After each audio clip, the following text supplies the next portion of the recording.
বাঙালির সবচেয়ে বড় উৎসব দুর্গোৎসব। গোটা রাজ্যবাসী মেতে উঠেছে দেবী দুর্গার আগমনে। শহর থেকে গ্রাম সর্বত্র পুজোর আমেজ। তবে পুজোর এই দিনগুলোতেও অবসর নেই বনকর্মীদের। শারদ উৎসবে যখন সবাই আনন্দে মাতোয়ারা, তখন পুরুলিয়া বন বিভাগের কর্মীদের পুজোর ছুটি বাতিল। তারা মেতে উঠলেন এক অন্য রকম দুর্গোৎসবে। মূলত দুর্গাপুজোর এই সময়তে বহু পর্যটক পুরুলিয়া বেড়াতে আসেন। তারা যাতে সুষ্ঠুভাবে পুরুলিয়া ভ্রমণ করতে পারেন সেই কারণে বেশ কিছু গুরুত্বপূর্ণ পদক্ষেপ নিয়েছে পুরুলিয়া বন বিভাগ। পুরুলিয়ার ঝালদা, বাঘমুন্ডি, অযোধ্যা মিলিয়ে প্রায় 50টিরও বেশি হাতি বিচরণ করছে। তাই পর্যটকরা যাতে কোনো রকম বিপদের সম্মুখীন না হন সেই কারণে পুজোর দিনগুলোতেও ডিউটি করবে বনকর্মীরা, এমনটাই জানা গিয়েছে পুরুলিয়া বন বিভাগ সূত্রে। সারাটা বছরই পর্যটকদের সুবিধার্থে একাধিক পদক্ষেপ নিয়ে থাকে পুরুলিয়া বন বিভাগ। তাই এবার পুজোর দিনগুলোতেও জেলার মানুষদের ও পর্যটকদের পরিষেবা দিতে তৎপর থাকছে বন দপ্তর। তাদের পুজো কাটবে মানুষের পরিষেবার কাজে নিয়োজিত থেকেই। তাই বনকর্মীরাও বন আধিকারিকের কাছে ছুটির আবেদন রাখেনি। সকলের নিরাপত্তার মধ্যে দিয়েই পালিত হচ্ছে তাদের উৎসব। দেখুন, আমরা যারা দায়িত্বে আছি, আমাদের দায়িত্ব পালনটাই আমাদের সবথেকে বড় উৎসব, বা সঠিক দায়িত্ব পালনটাই আমাদের সবথেকে বড় আনন্দের ব্যাপার হয়।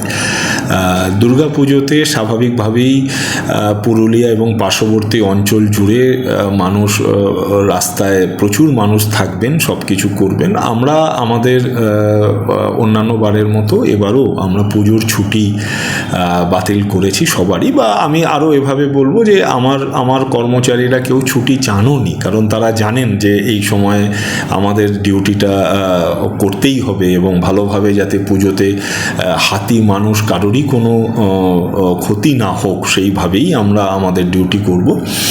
আমরা আমাদের ডিভিশন অফিসে একটা সেন্ট্রাল কন্ট্রোল রুম রাখছি এবং সেখানকার ফোন নাম্বারও আমরা চারদিকে ছড়িয়ে দেব আমাদের মেসেজের মধ্যে। যে আপনারা জানেন আমাদের হোয়াটসঅ্যাপ মেসেজের মাধ্যমে হাতির ব্যাপারে সবসময় আমরা খবর আদান প্রদান করে থাকি। এছাড়াও প্রত্যেকটি রেঞ্জে যেখানে যেখানে হাতির গতিবিধি আছে সেখানে একটা কিউআরটি, কুইক রেসপন্স টিম, বা আরআরটি, র্যাপিড রেসপন্স টিম 24 ঘন্টার জন্য কিন্তু রেঞ্জ অফিস বা রেঞ্জ হেডকোয়ার্টারে স্টেশন থাকবে, যাতে কোথাও থেকে কোনো খবর এলেই সাথে সাথে তারা মুভ করতে পারেন এবং সেই ধরনের ব্যবস্থা নিতে পারেন। এছাড়া আমাদের 5টি ফ্লাইং স্কোয়াড আমাদের 5টা ব্লকে, মূলত বাঘমুন্ডি, ওদিকে ঝালদা 1, ঝালদা 2 এবং আরশা এবং বলরামপুর, এই 5টা ব্লকে যে সমস্ত জায়গাতে হাতির গতিবিধি আছে 5টা মোবাইল টিম সবসময় রাস্তাতে থাকবে।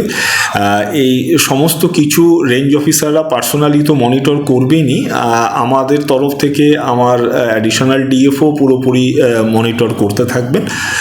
আমি তো রইলামই সবসময়, এবং আপনাদের মাধ্যমে আমরা সবাইকে এটা জানাতে চাইব যে কোথাও যদি কোনো হাতির গতিবিধির খবর পান বা সেরকম কোনো সংবাদ থাকে, দ্রুততার সাথে আমাদের নিকটবর্তী বন দপ্তরে খবর দিন, বা আমাদের যে সমস্ত হোয়াটসঅ্যাপ গ্রুপে আমাদের মোবাইল নাম্বার আছে তাদেরকে ফোনে জানান, যাতে আমরা দ্রুত ব্যবস্থা নিতে পারি। এবং সবাইকে এটা অনুরোধ করব সবার সহযোগিতায় সবার পুজো ভালো কাটুক এবং আমরাও সুষ্ঠুভাবে এই পুজোর সময় হাতি মানুষ কারোরই যাতে ক্ষতি না হোক সেইভাবে আমরা এইবারের দুর্গাপুজো উৎসব পালন করতে পারি।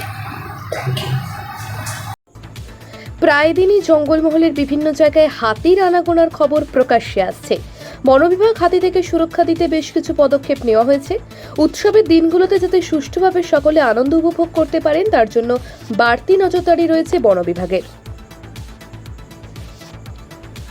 বাঘমুন্ডি থেকে নিজস্ব প্রতিনিধির রিপোর্ট, পুরুলিয়া মিরর।